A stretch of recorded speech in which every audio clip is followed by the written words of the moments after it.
What's up? Welcome back to Nostalgia. Dave here with a review of The Wandering Earth 2, the Chinese science fiction blockbuster from Frank Guo. Yeah, so The Wandering Earth 2 is a sequel to one of the biggest movies in recent years. That would be, of course, The Wandering Earth from 2019, a movie that grossed $700 million, most of that in China. This is a Chinese blockbuster film that really was, I think, the first sign of like a fully developed advanced science fiction blockbuster from China. I think that Chinese blockbusters have really come into their own over the last really 5 6 years, I would say, as the Chinese movie industry has really modernized and become super advanced at this scale. Of course, Chinese cinema and Hong Kong cinema has been a huge aspect of international film for some time. But the blockbuster space has, I think, really caught up. And now you're seeing those high end production values and those huge budgets on the blockbuster front. So I actually saw The Wandering Earth 1 in 2019. I caught it in theaters. Obviously, that was a small theatrical release. Chinese movies, like most foreign films, don't get huge releases in the United States. But I was able to catch that.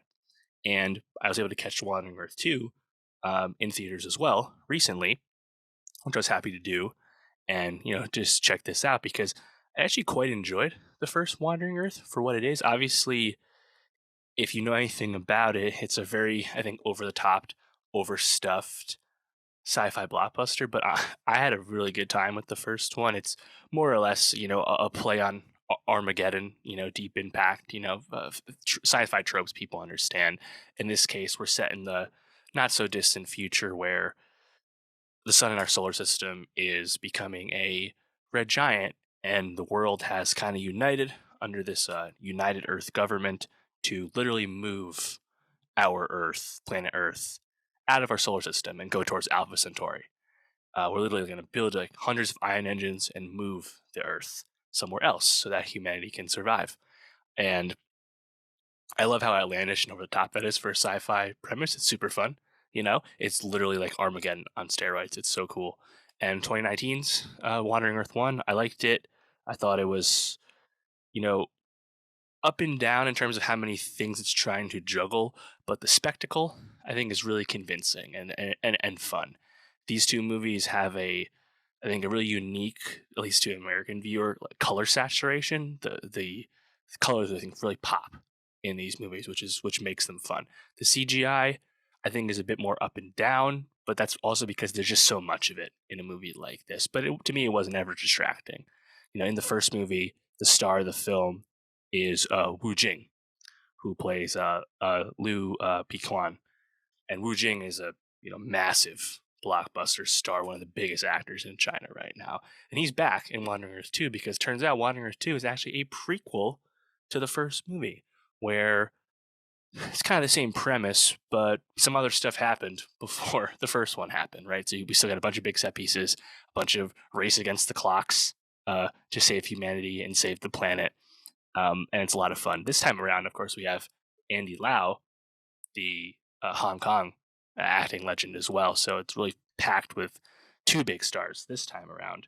And I think what I enjoy most about these movies, despite their faults, is that the themes are actually like I think like quite agreeable. Like it's really a movie that's trying to portray or project global international cooperation and like public good. And I do find it a bit rousing, this you know playing up the need for sacrifice, and but just cooperation and collaboration. Like I really enjoy that. Like, yes, is it clearly coming from a anti-western bent, at least a little bit. The Americans, at least the westerners, are portrayed as slight antagonists at times.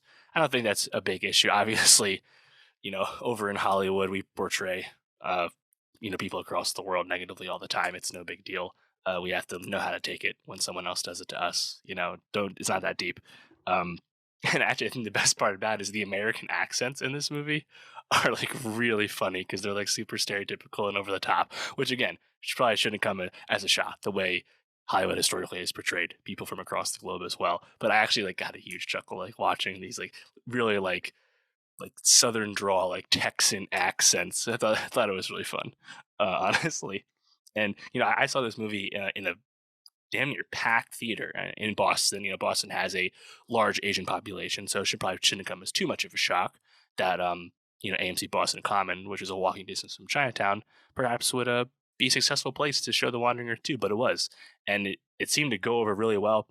Some of the humor actually got like real laugh moments as well. There's some funny stuff early on with Wu Jing's character and like a potential love interest, which kind of fades away because I think The Wandering Earth 2, to be clear, I don't like it as much as the first one because I think this film is even more overstuffed and has even more going on. And just when you have this many themes and subplots and sub characters, not all of it can be served as well as it needs to be. So the effectiveness of each element is kind of up and down. But I think early on, the space elevator drone attack set piece, really the first big set piece in The Wandering Earth 2, that is like some thrilling shit. It looked amazing. That was really fucking cool. And then towards the end, the race against the clock stuff, the Armageddon on steroid stuff, also really great. So unfortunately, like Act Two, I think is where it gets really really bogged down in the weeds. But Act One and Act Three, I thought were pretty great, and I welcome a third one. You can't really spoil this franchise, I guess.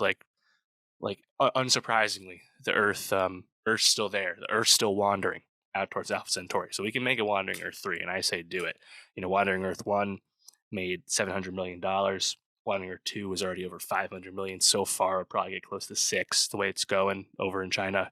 Obviously, one of the big Lunar New Year movie releases this year, which is a huge uh, period at the box office in China. So, it doesn't look, I guess